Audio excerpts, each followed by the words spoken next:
E como que a alimentação ela pode influenciar no ciclo menstrual?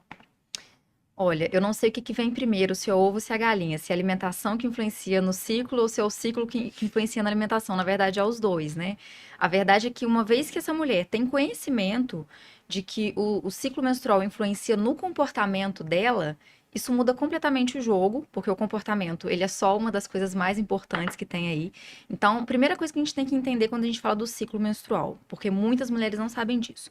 O primeiro dia do ciclo é o dia primeiro da menstruação, e geralmente uma mulher tem, em média, ali 28 dias até o próximo ciclo que começa no dia 29, digamos assim. Só que não tem dia 29, é o dia primeiro. Então, a gente pode dividir esse ciclo em duas grandes partes. A primeira fase ali, do primeiro dia do ciclo até mais ou menos o dia 14, é a fase folicular, onde a gente vai ter um aumento de estrogênio, onde, dependendo de cada mulher, se ela tiver um ciclo menstrual maior, ela vai ter algumas deficiências nutricionais de ferro, de zinco, de magnésio, de selênio. Se ela não cuidar disso, se nutrindo, ela vai ter prejuízo de energia, de performance ao longo do ciclo inteiro, mas geralmente é uma fase onde o estrogênio está mais alto, então ela tem uma regulação térmica, ou seja, a fome fica tranquila, fica estabilizada, né? Os primeiros dias ali da menstruação ainda são dias que pode ser que se ela estiver mais inflamada, ela vai ter mais dor, mais cólica, mais inchaço, mas depois os próximos dias ali tendem a ser melhores.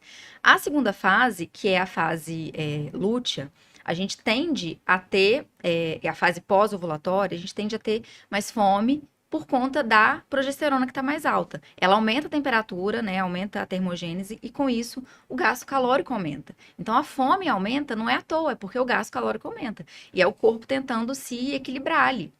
E aí, com isso, aumento de fome também diminui serotonina, que é, né, o nosso neurotransmissor ali do bem-estar, da felicidade. Então, por isso que a busca por alimentos mais calóricos, mais doces, etc.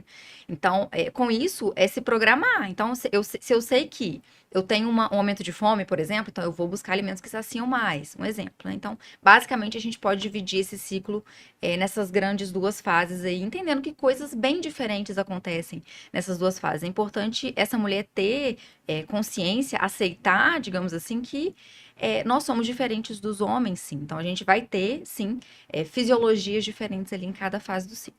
E isso a gente está falando, pessoal, a Estela está falando essa questão da divisão do ciclo natural, né? Obviamente, né? Pessoas que não utilizam o hormônio têm essa flutuação hormonal acontecendo de uma maneira, vamos dizer, maior, né? Uhum. Então, assim, quando você está usando um hormônio, quando você tem um DIU, isso acontece de uma maneira um pouco diferente, né?